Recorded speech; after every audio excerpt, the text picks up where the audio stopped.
Hi, this is Michelle Sam from Sammy Wong's Kitchen. Today I am going to be showing you how to make the most amazing gluten-free seeded crisps. And I have been experimenting with this recipe for months.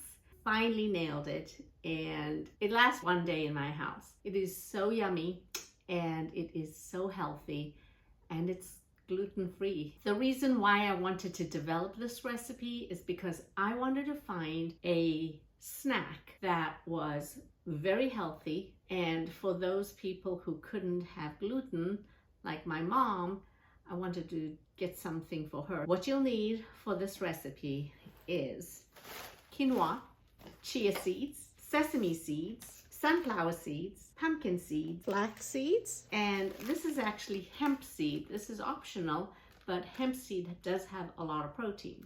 We also need Parmesan cheese, and this Parmesan cheese, I usually take a big chunk of Parmesan and I grate it. So this is my grated Parmesan cheese. And you have some seasoning, and for me, I use my all-purpose seasoning. If you have your favorite all-purpose seasoning, go ahead, use that. You'll also need some parchment paper, a cookie sheet, and you need a rolling pin in order to level off your seeds. You could use your hands, but it's much easier if you use a rolling pin. And that is it. So let's get started with these gluten-free, high-protein seeded crisps. First, what we're going to do is we're going to hydrate our chia seed. We are going to add 40 grams of chia seed, hydrated with 120 mils of boiling water, or 120 grams. We would like to have this hydrate for at least a half an hour, and it should be very stiff when it's hydrated.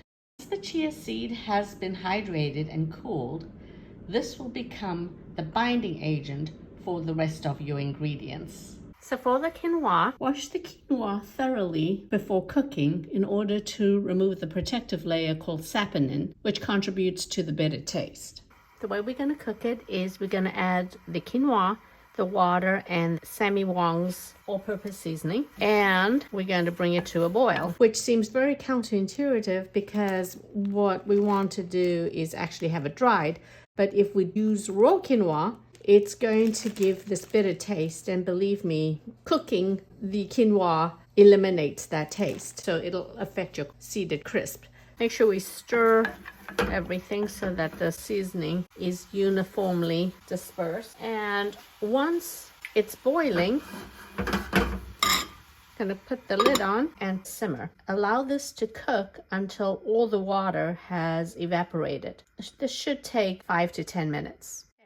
After simmering for 5 minutes, you'll see that all the water has been absorbed. You can switch it off, stir it, and cool it down. Allow the water to hydrate into the quinoa. Okay, so now for the assembling of the crisp. It is so super simple. Add our cooked quinoa into our hydrated chia seeds. Then we're going to add all the rest of our ingredients. So we're going to add our 40 grams of flax, our 40 grams of hemp seed, and the hemp seed provides extra protein, 40 grams of sesame seeds, 40 grams of pumpkin seeds, 40 grams of sunflower seeds, and 25 grams of Parmesan cheese. We're going to mix this until it's all incorporated. Now, initially, you'll see that there are going to be clumps of chia seed, and what we want is for the chia seed to be completely spread throughout the mixture.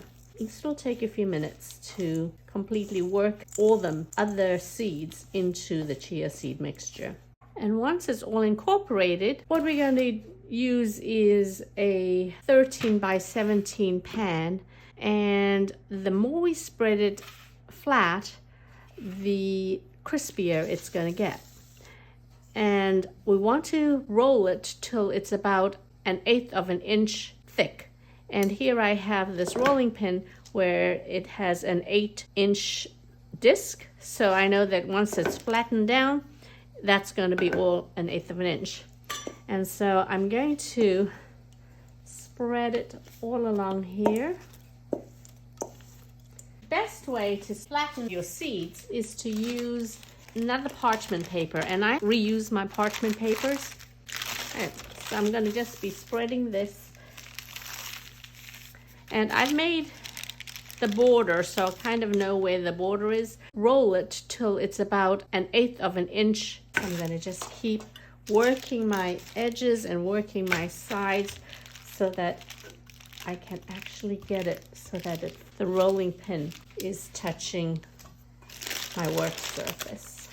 So if you get to the point where there's a lot of seeds here, you can always just redistribute them and put it in areas where there are not as many seeds, so you can keep going. So now that you have it in a rectangle that is about the size of your cookie sheet, all you need to do is pull it onto your cookie sheet.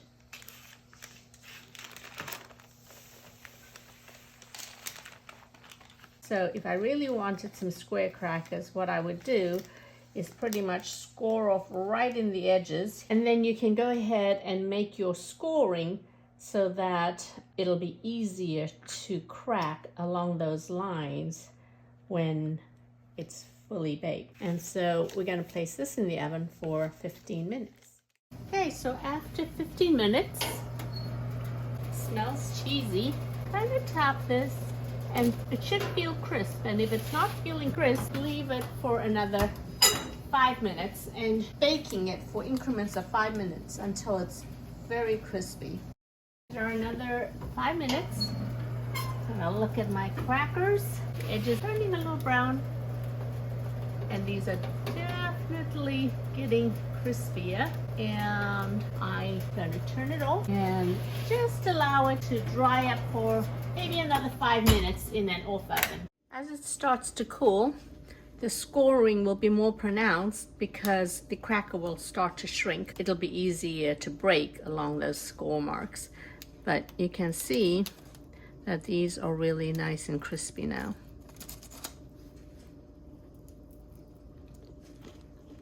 Yeah, so we'll just let it cool down further, and I'll try to take my pictures before it gets eaten again. I don't know how many times I've tried to make this recipe, but before I can actually take the pictures, most of it is gone. Here are some crackers that I have cracked organically, and you can see that it has a different look to it.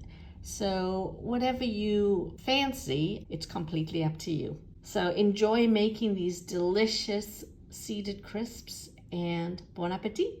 More recipes can be found on sammywongskitchen.com or social media. If you found this video helpful, please subscribe to my YouTube channel. Thanks!